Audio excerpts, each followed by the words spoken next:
Urwandiko rwa Pawulo ku Bafilipi. Itorero ry'Ifilipi ni ryo muryango wa mbere w'aba Yesu Pawulo yatangije mu burasirazuba bw'Uburayi. Iyo nkuru ivugwa mu byakozwe n'intumwa umutwe wa 16. Filipi wari umujyi wa gikoloni w'Abaroma muri Masedoniya ya kera. Wari wiganjemo abasirikari bari mu kiruhuko cy'izabukuru kandi yari izwiho uburwanashyaka no gukunda igihugu. Aho nyine Pawulo yaraharwanyirijwe ubwo yahamamarizaga Yesu nk'umwami w'ukuri w'isi. Nuko Pawulo amaze kuhava, abari barabaye abayobotse Yesu bakomeje kubabazwa n'ababarwanya ndetse no kubatoteza. Ariko bakomeje kuba umuryango ukomeye wizerwa mu by'inzira ya Yesu. Pawulo yohereje urwandiko kubera impamvu ifatika ubwo yari no muri gereza rimwe mu nshuro nyinshi yafunzwe.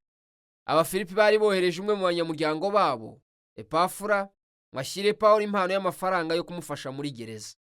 Maze Pawulo aboherereza uru rwandiko aruhaye Epafura bashimira no gukora ibindi byinshi. Imiterere y'uru rwandiko ntabwo ivuga ingingo imwe kuva ku ntangiriro kugeza ku musozo nk'izindi zandiko za Pawulo nyinshi. Ahubwo Pawulo yaruteguye nk'uruhererekane rw'inyandiko ngufi zungura ibitekerezo cyangwa ubusobanuro. Kandi izingiro rya byose nk'uko bihurizwa hamwe muri uru rwandiko ni umuvugo wo mu mutwe wa 2. Risubiramo inkuru ya Mesiya ahinduka umuntu mu buryo bwuje ubuhanga, imibereho ye, urupfu, umuzuko no gushyirwa hejuru. Maze muri ubu busobanuro Pawulo ahitamo amagambo y'ingenzi cyangwa ibitekerezo akuye muri wa muvugo kugira ngo yerekane icyo kubaho nk'umukristo bivuze, yerekana inkuru yawe bwite nk'inkuru ya Yesu igaragarira abantu. Pawulo atangira urwandiko n'isengesho ryo gushimira kandi ashimira Imana kubw'ubuntu bw'Abafilipi nuko ari abizerwa. Maze akavuga ko adashidikanya ko umurimo uhindura ubuzima Imana yatangije muri bo izakomeza kuwagura mu buryo bwiza kurushaho bwerekana ubwizerwa n'urukundo.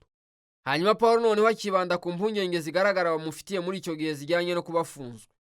Kuba yari muri prison y'Abaroma ntabwo byari urugendo rushimishije, ariko byahindutse inzira nziza yo kwamamaza inkuru nziza ya Yesu.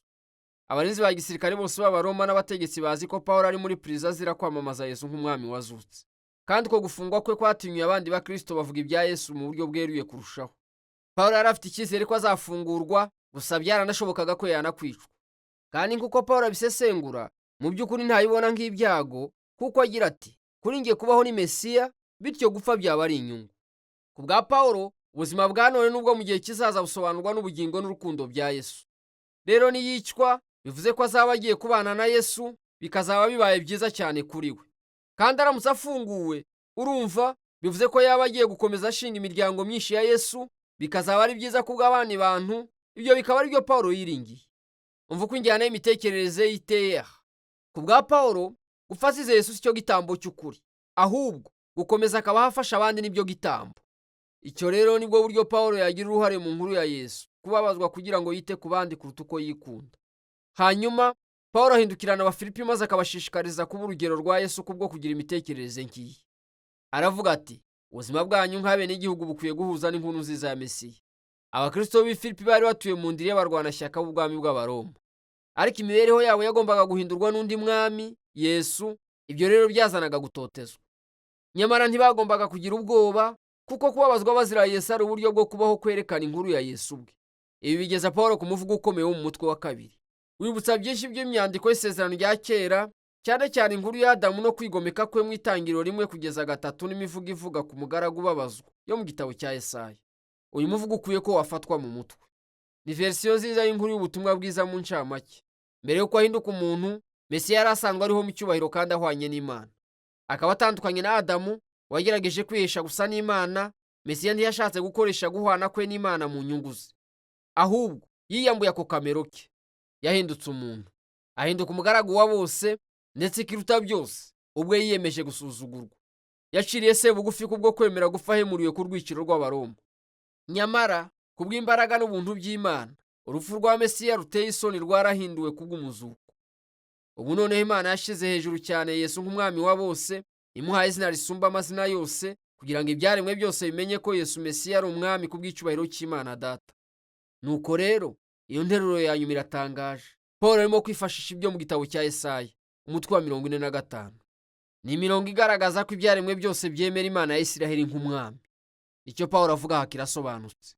Muri Yesu wabambwe akazuka, tubonamo ko Imana imwe y'ukuri ya Isiraheli igizwe n'Imana Data n'umwami Yesu. Rero ku bwa Pawulo, uyu muvugo usobanura imyizerere y'ijyanye n'uwo Yesu ari we n'ibindi byinshi. Utanga urugero rwa Yesu nk'inzira y'ubugingo abamuyobotse bakwiye kwigana. Kandi akaba ariyo mpamvu Pawulo yihutira gukomeza abari inkuru ebyiri. Iya mbere ivuga kuri Timoteyo, n'ivuga kuri Epafura. kubera ko bombi bari ingero z'abantu babayeho nk'inkuru ya Yesu. Timoteyo ni nka Yesu kuko yahoraga ahangayikishijwe n'uko abandi bagubwa neza kuruta uko yizirikana ubwe. Naho Epafura woherejwe n'Abafilipi bamuhaye impano yabo, byaje gushira ubuzima bwe mu kaga agira ngo afashe Pawulo wari muri prison. Yararwaye araremba yenda gupfa, agerageza gufasha Pawulo. Ariko Imana yamugiriye imbabazi na Pawulo imurinda kubura inshuti.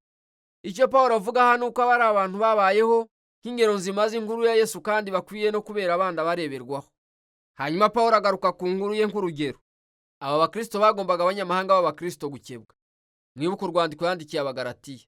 Aba bantu baracyateza Pawulo ibibazo, kandi bakomezaga kumwibutsa amateka ye igihe yatotezaga abayoboke ba Yesu, ubwo yageragezaga kwerekana ko yemerwa imbere y'Imana kubw'ishyaka ryo gukurikiza amategeko ya Mose. Nyamara nka Yesu, Pawulo yiyambuye ibyo byamurangaga n'inyungu. Ubu ibyo byose abifata nk'umwanda, kandi ijambo akoresha mu by'ukuri ntiryubahitse cyane. Yaretse ibyo byose ngo ahinduke umugaragu nka Yesu kugira ngo agire uruhare mu mibabaro n'urukundo rwitanga. Kandi byose abikora yiringira ko urukundo rwa Yesu ruzamurinda mu rupfu no kumwambutsa hakurya mu muzuko. Nuko Pawulo atabayoboke ba Yesu, iwabo ho kuri ni mu ijuru. Pawulo ntavuga ko tutagomba kwishyiramo twese ku munsi umwe tuzavanwa mu isi tukajyanwa mu ijuru. Ahubwo ijuru ni ahantu hadashyikirwa Yesu ategekera nk'umwami. Ubundi akavuga ati, dutegerezanyije amatsiko umukiza n'umwami ko ariho azava agarutse mu isi, azanye ubwami bwe bukirisha kutabera n'urukundo ruhindura ruzatuma ibyaremwe biba bishya. Nuko Pawulo akangurira Abafilipi gukomeza kubaho bakurikije inkuru ya Yesu. Avuga yerekeje mbere na mbere ku bagore babiri b'abayobozi bakomeye bo mu itorero bakoranye na Pawulo. Basa n'abari bafitanye amakimbirane, nuko Pawulo abingingira gukurikiza urugero rwa Yesu rwo kwicisha bugufi ngo biyunge maze babumwe. Hanyuma Pawulo ahamagarira Abafilipi kudatwarwa n'ubwoba, ahubwo ko nubwo batotezwa bajya babwira Imana imvamutima zabo z'ibyo bakenye izabaha amahoro. Pawulo ati, kandi ayo mahoro azanwa no gushyira ibitekerezo byanyu ku byiza by'ukuri kandi bishimishije. Bizahoraho ko hatabura ikintu kitabashimishije, ariko umuyoboke wa Yesu abazi ko ubuzima bwose ari impano kandi ashobora guhitamo kubona ubwiza n'ubuntu mu bihe byose by'ubuzima. Ibyo nibyo biganisha Pawulo ku mwanzuro we. Yongera gushimira Abafilipi kubw'impano yo kwitanga kwabo, kandi ashaka yuko bamenya ko gufungwa kwe ndetse n'ibihe bye by'ubukene mu by'ukuri kuri we atari ingorane, ahubwo byamubereye ibyo kumwigisha bikomeye, bimwereka ko uko ibihanyuramo byaba bimeze kose yize ibanga ryo kunyurwa ni ukwishingikiriza gusa umushoboza. Pawulo yaje gusobanukirwa imibabaro ye nko kugira uruhare mu nkuru ya Yesu. Urwandiko rw'Abafilipi ni indorerwamo yihariye y'umutima n'imitekerereze bwite bya Pawulo. Yarebaga ubuzima bwe bwose nk'inkuru ya Yesu yisubiramo. Ushobora kandi kumva muri uru rwandiko uburyo ari inkoramutima ya Yesu, uburyo azi urukundo rwa Yesu kandi ko amuri bugufi kuruta umubiri we bwite. Ibyo bikaba ari byo byamuhaga ibyiringiro no kwicisha bugufi mu bihe bye by'umwijima ukomeye. Nuko Pawulo kandi atwereka ko kumenya Yesu buri gihe ari uguhura na Yesu ubwawe bikaguhindura rwose. Uwo ni we Yesu Pawulo ahamagarira abandi gukurikira, kandi ibyo nibyo bikubiye mu rwandiko Pawulo yandikiye Abafilipi.